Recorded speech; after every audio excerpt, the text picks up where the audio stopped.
MWC 2018, ASUS launched 3 new ZenFone 5 smartphones.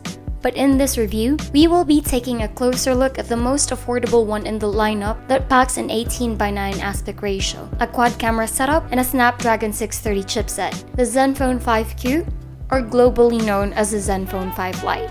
Hey guys, Kim here from YugaTech, and join me as we take a closer look on the ZenFone 5Q. For this review, we use the Snapdragon 630 variant of the device. The ZenFone 5Q uses a different design compared to the rest of the family, which is more evident in the front.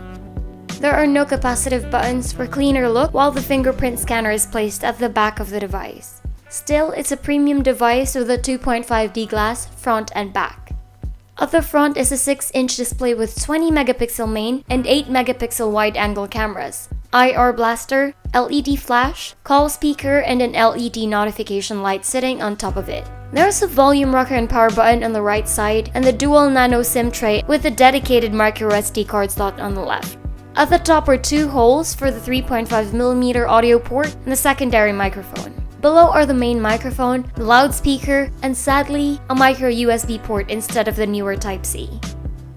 At the back, we have the 16 megapixel main camera, plus the 8 megapixel wide-angle dual rear cameras with dual LED flash and the fingerprint scanner. The ZenFone 5Q feels very solid and relatively hefty in the hands, but is definitely well built. While the device looks good, having 2.5D glass panels on both sides can be a disadvantage as it easily attracts fingerprints and smudges.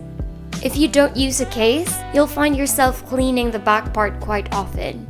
The ZenFone 5Q is equipped with a 6-inch 18:9 screen Full HD Plus display with 2160x1080 resolution that equates to 402 ppi. This display setup is not bad, especially for users who are fond of playing games and watching videos. The color accuracy is good, while viewing angles are not bad either. Brightness is not an issue as well, and is legible when used outdoors. As for the loudspeaker, the sound quality is good and crisp, with good highs and mids, but weak lows. It's good enough for casual listening, but if you want to have a better audio experience, we advise users to use the earphones included in the package. Sadly, the ZenFone 5Q runs on Android 7.1.1 Nougat right out of the box, instead of the newer Android 8.0 Oreo. It uses the company's Zen UI 5.0, which is cleaner and simpler than the previous versions. Apps can be accessed by simply swiping up from the bottom of the home screen. Pre-installed applications include Facebook, Messenger, and Instagram, along with the usual Google apps, and ASUS native applications such as Mobile Manager, Selfie Master, ASUS Customized Settings, and Zen UI Safeguard. Out of 64GB, the ZenFone 5Q leaves us with 50.92GB of usable storage that can be expanded via the dedicated microSD card slot. When it comes to imaging, the ZenFone 5Q boasts a quad camera setup consisting of a 16 megapixel primary and an 8 megapixel 120-degree wide-angle secondary at the rear, and a 20 megapixel main and an 8 megapixel 120-degree wide-angle secondary on the front. When it comes to features, it has beauty, super resolution, panorama, auto, pro, GIF, and time-lapse. Users can also choose to activate HDR and bokeh effect or switch between cameras. It also has face unlock, which uses the front camera, although it works best in bright conditions. Like with most smartphones, the quality is good with vibrant colors and sharp details, especially when shooting in bright environments. As expected, quality degrades when shooting in low light, as resulting images are muddy and grainy. As for the front cameras, like the rear, it also works best when there's sufficient lighting. In dim conditions, details appear soft and sometimes overexposed.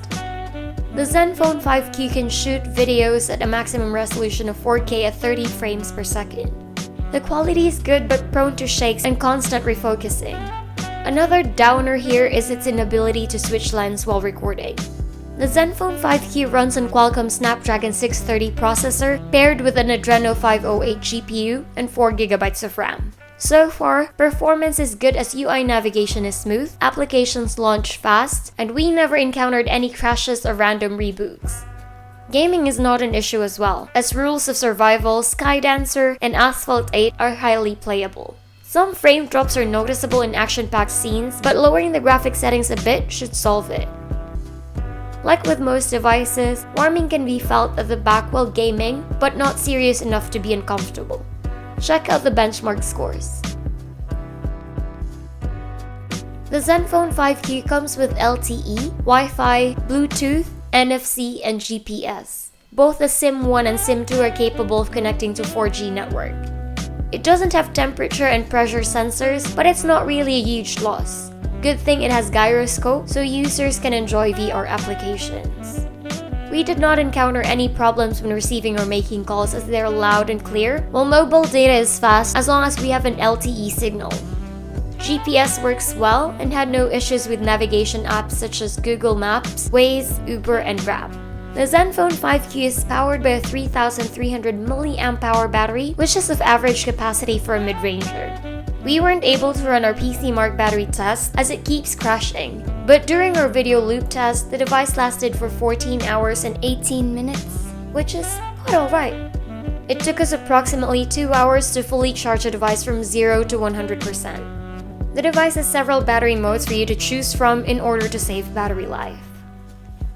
For a mid-range device, the ZenFone 5Q can handle almost everything we threw at it, thanks to its Snapdragon 630 chipset and 4GB RAM. The 6-inch 18:9 display offers a good viewing experience, which is good for those who like watching movies or playing mobile games. Imaging-wise, it's promising, but as a selfie-centric smartphone, it failed to impress. Still, we recommend this phone for its merits, especially if the price is right. And that's a wrap! Don't forget to give this video a thumbs up, hit the notification bell button, and subscribe to our channel to see more videos like this one. Again, this is Kim, and see you in the next one. Bye!